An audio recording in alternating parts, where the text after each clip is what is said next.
I never thought a simple IT fix could upend my life. For 3 years at Glencore Capital in Chicago, I've been invisible, a tech guy in the basement troubleshooting printers and Wi-Fi glitches for over 200 employees. Mornings start early so I can pick up my 6-year-old son Chloe after school. Since my wife died from cancer, it's just us living quietly, no drama, no spotlight. But that morning, I got summoned to the 38th floor, the executive suite, a world of marble floors, abstract art, and silence like a cathedral. It was for Catherine Vale, the CEO and founder of the untouchable force behind the company. She stood by the window, not turning as I entered. My server's frozen mid-meeting. Fix it in 20 minutes. I nodded, set down my toolkit, and rebooted, but a glitch bypassed the lock screen, flashing her personal wallpaper. There she was, Catherine, in a lavender field and Montana no suit, no makeup, hair loose, smiling softly like she was free, unguarded. I moved to close it, but her voice stopped me. "You've seen it." I turned. Her eyes met mine, not angry, but hesitant. "So?" "What do you think of that photo?" My throat tightened. No one up here ever asked my opinion. I hesitated, then said, "You look real. Like yourself. Not a title." Something shifted in her gaze, and I knew this wasn't just about a photo. I had no idea that one glitchy reboot would stick with me like that. Back in my basement office, surrounded by tangled cables and flickering monitors, I tried to shake off the encounter. But Catherine's question lingered like an echo in an empty hallway. Who asks a random IT guy what he thinks of her personal photo? And why did her eyes look so unguarded? My life wasn't built for those kinds of moments. At 38, I'm just Jared Monroe, the guy who shows up, fixes things, and fades back into the background. 3 years ago, everything changed when Sarah, my wife, was diagnosed with pancreatic cancer. It was fast, too fast. One day, she was planning Chloe's birthday party the next. She was gone, leaving me with the 6-year-old who still asks why Mommy isn't coming home. I sold our house in the suburbs to pay the bills, moved us to a cramped apartment in a quieter part of Chicago, and took this job at Glencore Capital because it paid steady and let me leave by 3 p.m. to pick him up from school. Chloe's my world now. He's got Sarah's curly hair and that infectious laugh that pulls me through the rough days. Mornings are rushed cereal for breakfast, backpack checks, and a quick hug before I drop him off. Afternoons, we build Lego towers or read stories about astronauts. No time for office politics or climbing ladders. Upstairs on the 38th floor, that's Catherine's domain, polished executives in tailored suits sealing multi-million-dollar deals. Down here, it's me and the hum of servers, invisible until something breaks. I didn't expect to hear from her again. But 3 days later, an email popped up from the executive suite. Need reliable tech support for internal security review. Prioritize discretion. Etio. C. Vale. My boss forwarded it with the shrug, muttering, "Why, you must be a typo." I wondered the same. The 38th floor felt like stepping into a museum marble, everywhere modern art that looked like splatters and that pristine silence broken only by the soft click of keyboards. When I arrived, Catherine was at her desk handing me a hard drive without preamble. "Check for leaks and find out who's watching me." Her voice was steady, but her fingers tapped the desk, a tell I hadn't noticed before. I nodded, plugged in, and started scanning. The system was a fortress, but cracks showed encrypted logs hinting at internal snooping. As I worked, she paced occasionally, glancing over. "Why do you trust me with this?" I asked once, breaking the quiet. She stopped. "Your file says you have a son. Single dad. No complaints in 3 years. That's rare." I froze. How much did she know? "I check everyone who enters this room," she added, almost apologetically. We didn't talk more that day, but as I left, she said, "Call me directly if you find anything, not through channels." Back home, Chloe was drawing spaceships on the kitchen table. "Dad, did you fix a big computer today?" he asked, eyes wide. I ruffled his hair. "Something like that, buddy." But inside, I felt the pull of crack in my routine drawing me towards something I wasn't sure I wanted. I couldn't stop thinking about that email as I rode the elevator up to the 38th floor again. Why me? I was just the guy who fixed frozen screens and replaced toner cartridges. But there I was, stepping into Catherine's office with my laptop under my arm, feeling like an intruder in a space that screamed power and precision. The hard drive she handed me felt heavier than it should, like it carried secrets I wasn't ready for. "Start with the logs," she said, her voice clipped as she gestured to a chair across from her desk. "I need to know if anyone's accessing my personal files without authorization." I plugged in and began scanning the room silent except for the soft hum of the air conditioning. As lines of code scrolled by, I spotted anomalies, subtle redirects, timestamp mismatches. Someone inside the company was poking around, and it wasn't random. Traces led to encrypted emails forwarding snippets of data, financial reports, meeting notes, and oddly personal items. Buried in one log was a reference to an image file, lavenderfield.jpg. The photo. My stomach twisted. Whoever this was, they were trying to expose her, maybe to the press or competitors. I glanced up. Catherine was watching me, her arms crossed. "Anything?" she asked. I hesitated. Early signs point to an internal leak, but I'll need more time. She nodded, but her eyes narrowed. Discretion is key. If word gets out, it could tank our stock. I understood Glencore Capital wasn't just a job. It was her empire built from scratch after years in a cutthroat industry. Over the next few days, I worked late combing through firewalls and access histories. My colleagues downstairs started whispering. "Why's the basement guy up with the boss?" one asked during lunch. "Probably screwed up a reboot and now he's in trouble." Another laughed. "Nah, Vale doesn't waste time on us peons. Must be pity work." Their words stung, but I brushed them off. I'd heard worse people assuming I was unqualified because I didn't flaunt degrees or chase promotions. They didn't know I'd once led a small dev team before Sarah's illness forced me to scale back. Stability over ambition, that's what mattered now. Catherine began checking in more often. One afternoon, as I traced a suspicious IP, she leaned over my shoulder. "Explain it to me like I'm not a tech expert," she said. I did breaking down the breach points, see? She listened intently, asking sharp questions. "You're thorough," she noted. "Not many are." It was the closest thing to a compliment I'd gotten from anyone upstairs, but as we talked, her facade cracked a bit. "This company, it's everything I have," she admitted quietly. "I started it alone. No family backing, no safety net. Now it feels like everyone's waiting for me to slip." I paused my typing. "Sounds lonely." She straightened. "Power is lonely. You get used to it." I shared a little then about Chloe. "My son's the same for me, everything. After my wife died, I rebuilt around him. Work's just a means to that end." Her expression softened. "How do you do it? Balance the grief?" I shrugged. "One day at a time. Talk to him about her, keep her memory alive. But some nights it's hard not to feel like you're failing." She looked away toward the window overlooking Chicago's skyline. "I don't have anyone to fail but myself. To fail."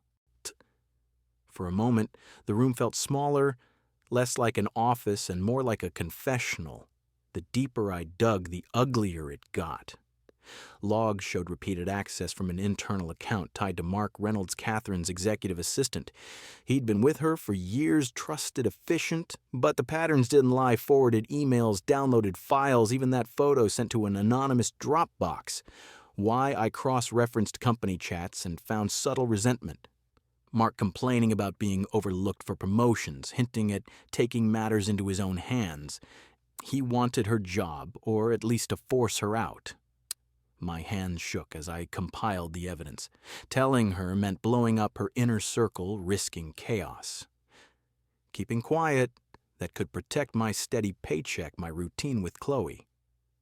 But staring at the screen, I thought of Sarah, how secrets and delays had cost us time with her doctors. No, I couldn't stay silent. The next meeting, I laid it out. "It's Mark," I said, showing the traces. Catherine's face paled. Impossible. He's been loyal. But as I walked her through the proof, doubt crept in. Why would he? She whispered. I met her eyes. Power makes people do things. Maybe he feels invisible, like the rest of us down below. She sat back processing. What do I do now? For the first time, the untouchable CEO looked vulnerable, and I felt the weight of what I'd uncovered pressing on us both. Days blurred as we monitored him discreetly. Mark grew suspicious, shooting me glares in the halls. What's the basement rat doing up here so much? He sneered once when Catherine stepped out. I ignored him, focusing on fortifying her systems. But the pressure built late nights meant less time with Chloe, who started asking why I was always tired. Is work mad at you, Dad? He'd say, hugging his stuffed bear. Guilt gnawed at me. Was this worth it? Involving myself in executive drama could backfire, cost me my job if things went south. Then the break in email from Mark to a journalist contact attaching more files, including that lavender photo with a note, proof she's cracking under pressure. I printed it all, heart-pounding. Catherine reviewed it silently, her face hardening. Confront him, she decided. With me. The setup was tense, a private meeting in her office. Mark walked in confident, but when I presented the evidence, his facade crumbled. This is bullshit, he snapped. He's fabricating it to climb the ladder. Catherine's voice was ice. The logs don't lie? He turned red, accusing her of paranoia, of favoring low-level trash over loyal staff. I stayed calm, countering each denial with data. Finally, he stormed out, but not before muttering, "You'll regret this." That night, as security escorted him from the building, Catherine turned to me. Thank you. But why risk it? You could have walked away. I thought of Chloe, of Sarah's last words about standing for what's right. Because no one should fight alone. Not even you. She nodded, a faint smile breaking through. But the air felt charged. We'd uncovered the leak, but the real conflict, the one inside us, was just beginning to surface. I knew the confrontation was coming, but nothing prepared me for the knot in my stomach as I walked into Catherine's office that afternoon. Mark was already there, adjusting his tie with that polished confidence he always wore like armor. Catherine sat at her desk, her expression unreadable, motioning for me to close the door. Jared has something to share, she said evenly. Mark glanced at me, his smile thin. The IT guy. This should be quick. I set my laptop down, pulling up the compiled evidence, the timestamps, the IP traces, the forwarded files. My hands were steady, but inside I was replaying every risk, losing my job, the stability for Chloe, the quiet life I'd built. The leaks trace back to your account. Mark, I started projecting the logs onto the wall screen. Emails sent from your device, including financial docs and personal photos. He laughed short and sharp. This is a joke, right? You're accusing me based on what some basement tinkering? Catherine, he's a glorified repairman, probably messed up the system himself to play hero. His eyes flicked to her, pleading. I've been with you for years. Why would I sabotage this? I didn't flinch. Let me show you. Drawing on skills I hadn't used since before Sarah's illness, back when I coded for a startup, I ran a live trace. The screen lit up with pathways, Mark's login pulling files at odd hours, routing them through anonymizers, landing in a journalist's inbox. One attachment stood out, Lavender Field Dutch, JPG. Timestamp just days after my first visit. You sent this, I said, along with notes implying she's unstable. Why to force her out? Catherine's face drained of color as she scrolled through the proof. Mark's composure cracked. This is fabricated. He's lying to climb ranks, skipping the line because he fixed a printer once. He turned to her. Fire him, not me. I've managed your life for 5 years. But she wasn't listening to him anymore. Jared didn't have access to fabricate this, she said quietly. You did. Mark stammered, then deflated. Fine, you treat me like a servant scheduling your life while you ignore me for promotions. I deserved better. Catherine stood, her voice steel. You're fired. Security will escort you out and expect legal action." He stormed off, slamming the door, leaving the room thick with silence. She sank back into her chair, rubbing her temples. How did I miss this? I closed my laptop. Assistants are invisible too, like IT guys. She looked up, eyes meeting mine. Thank you, Jared. But why you could have reported it anonymously stayed safe. I thought of Chloe waiting at home of Sarah's final days when I wish someone had fought harder for us. Because I know what it's like to have the world turn its back, to feel alone in a crowd. I didn't want that for you. She paused, then reached into her drawer, pulling out a printed copy of the lavender photo. This was taken 5 years ago in Montana, before Glencore exploded. I was visiting my aunt's farm, away from boardrooms, no expectations. It was the last time I felt free. Not the CEO, just me. Her voice softened. No one's seen it until you. And Mark used it to paint me as weak. I nodded. It's not weakness, it's real. That's what makes you strong, building all this without losing that part of yourself. She set the photo down. I want you as head of tech security. Full team, better pay. You deserve it. The offer hit like a wave stability recognition, a way to give Chloe more. But I shook my head. I appreciate it, but no. My life's downstairs for a reason. Flexible hours, close to Chloe's school. I can't trade that. She tilted her head. Then what do you want? Nothing, just to know I helped. For the first time, she smiled fully, not the corporate version, but something genuine, like in the photo. You're rare, Jared. Most would jump at this. As I left, the elevator felt different, lighter, like I'd closed one door but opened another. I hadn't expected. I didn't expect the fallout from Mark's firing to ripple so far, but Catherine moved fast.